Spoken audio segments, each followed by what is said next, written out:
Welcome back, children. Today's story is called Millions of Cats, and it is written by Wanda Gag. I hope we enjoy this story today.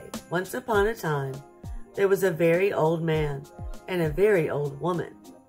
They lived in a nice clean house which had flowers all around it, except where the door was. But they couldn't be happy because they were so very lonely. If we only had a cat, sighed the very old woman. A cat? Asked the very old man. Yes, a sweet little fluffy cat, said the very old woman. I will get you a cat, my dear, said the very old man. And he set out over the hills to look for one. He climbed over the sunny hills. He trudged through the cool valleys. He walked a long, long time. And at last, he came to a hill which was quite covered with cats. Cats here, cats there.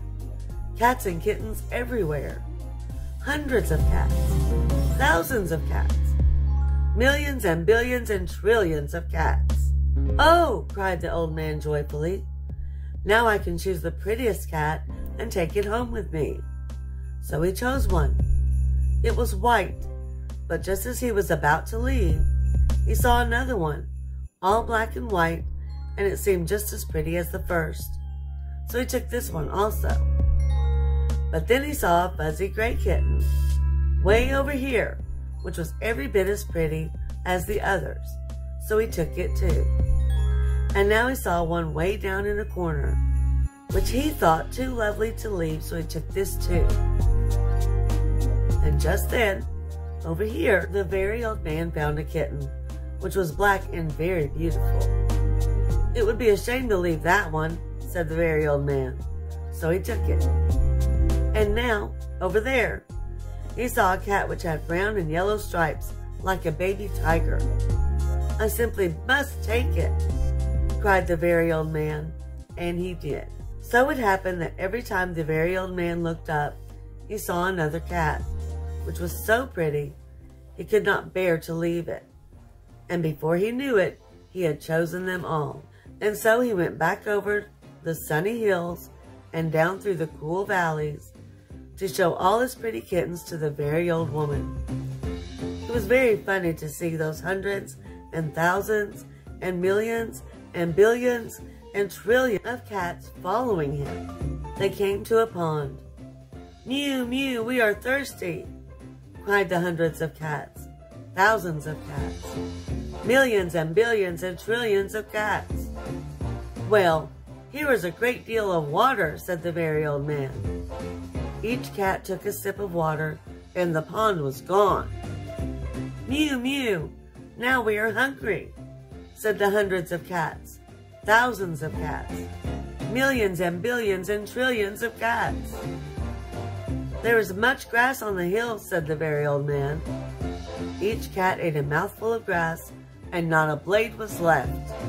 Pretty soon the very old woman saw them coming. My dear, she cried, what are you doing?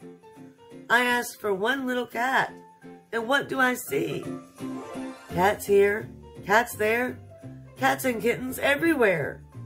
Hundreds of cats, thousands of cats, millions and billions and trillions of cats.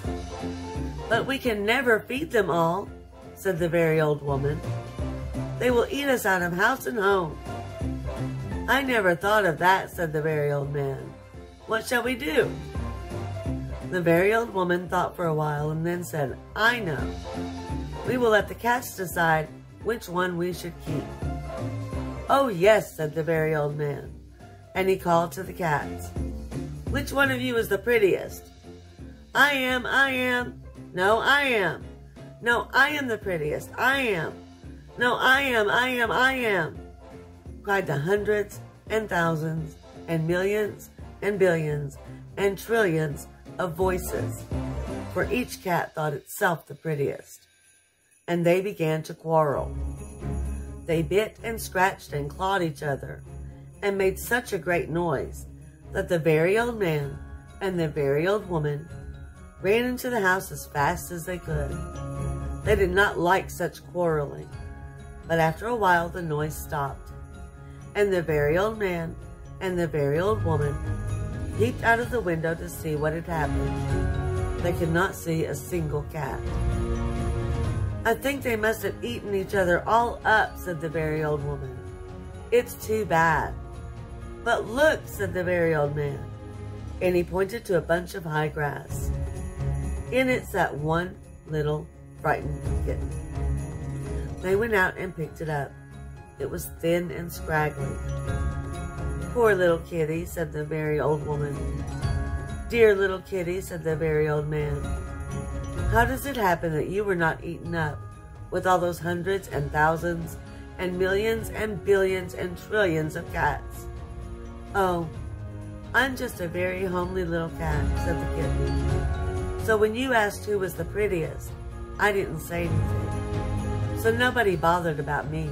They took the kitten into the house, where the very old woman gave it a warm bath and brushed its fur until it was soft and shiny. Every day they gave it plenty of milk, and soon it grew nice and plump. "And it is a very pretty cat after all," said the very old woman. "It is the most beautiful cat in the whole world," said the very old man. "I ought to know, for I've seen hundreds of cats, thousands of cats, millions and billions and trillions of cats, and not one was as pretty as this one." The end. Very cute little story. I hope you enjoyed it. Alright, children, before you leave, be sure to like and subscribe so you don't miss a single story time with me, Mrs. Claus. See you in the next one. Bye.